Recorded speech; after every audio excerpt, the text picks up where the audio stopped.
जानकी जीवन स्मरण जय जय राम. नाम आणि सत्कर्म. नाम हा सत्कर्माचा पाया आहे, तसाच कळसही आहे. भगवंताच्या स्मरणात केलेलं कर्मच सत्कर्म या सदरात पडू शकतं. भगवंताच्या विस्मरणात केलेलं कर्म सत्कर्म ठरू शकत नाही. समजा एखादा मनुष्य नुसतं तोंडाने राम राम म्हणतोय, परंतु भगवंताच्या स्मरणात नाही, तर मग राम राम म्हणण्याची त्याची क्रिया सत्कर्म म्हणता येईल का? वास्तविक नाम हे स्वतःसिद्ध असल्यानं ते जाणता वा अजाणता म्हटलं तरी ते सत्कर्म याच सदरात पडतं. कारण जिथं माझं नाम तिथे मी पुरुषोत्तम, असं भगवंताचंच वचन आहे. म्हणून नामाचा उच्चार आणि भगवंत या दोन गोष्टी निराळ्या असूच शकत नाहीत. मुखानं नाम म्हणणाऱ्याचं लक्ष भगवंताकडे असो वा नसो, ते सत्कृत्य याच सदरात पडतं. इतर कर्म आणि नाम घेण्याचं कर्म यात जो मोठा फरक आहे तो हाच की इतर कर्मांना पूर्णत्व किंवा सत्यत्व नामाने येतं, तर उलटपक्षी नाम आणि अपूर्णत्व या गोष्टी एकत्र संभवतच नाहीत. म्हणून नाम भगवंताच्या स्मरणात घेतलं किंवा कसं हा प्रश्नच उद्भवत नाही. किंबहुना नाम मुखी आलं की सत्कर्म होऊच लागतात.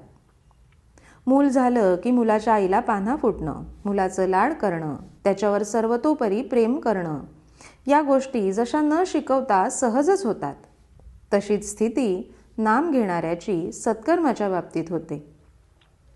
इतकंच नव्हे तर त्या आईला जर म्हटलं की तू मुलाला जवळ ठेव पण त्याच्यावर प्रेम वगैरे काही करू नकोस, तर ते जसं तिला शक्य नाही, त्याचप्रमाणे नाम घेणाऱ्याला सत्कर्म टाळू म्हटलं तरी टाळता येणार नाही. सत्कर्म फळाला आली असं केव्हा म्हणता येईल? तर भगवंताचं नाम मुखी येईल तेव्हाच. परमात्म्यानं आपल्याला सांगून ठेवलंय की तू माझा भावास असं तुला वाटतंय ना, मग तू प्रपंच अतिदक्षतेने कर, प्रयत्नाला कधी मागे पाहू नकोस, पण फळ देणारा मी आहे ही भावना ठेवून तू वाग. जी परिस्थिती येईल त्यात समाधान बिघडू देऊ नकोस. आणि मी जे सांगतो ते औषध घे, ते तुला सर्व रोगातून मुक्त करेल. आणि ते औषध जर कोणतं असेल तर ते माझं नाम हे होय. त्या नामाचा खरोखर तुम्ही अभ्यास करा. तुम्ही सर्वांनी असा निश्चय करा की नामाशिवाय जगणं हे खरं नाही. नामाशिवाय जगू नये असं मला खरोखर मनापासून वाटतं. नामावरची निष्ठा कसं काम करते हे निष्ठेने नाम घेणाऱ्यालाच कळेल.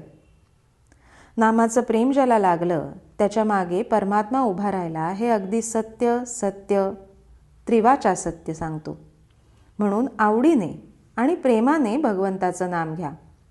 एकदा तरी त्याला कळकळीने रामा अशी हाक मारा की भगवंताला तुम्हाला येऊन भेटावंसं वाटलं पाहिजे. तात्पर्य, सत्कर्माचा शेवट भगवंताच्या नामाचं प्रेम उत्पन्न होण्यातच होणं जरूर आहे. जानकी जीवन स्मरण जय जय राम.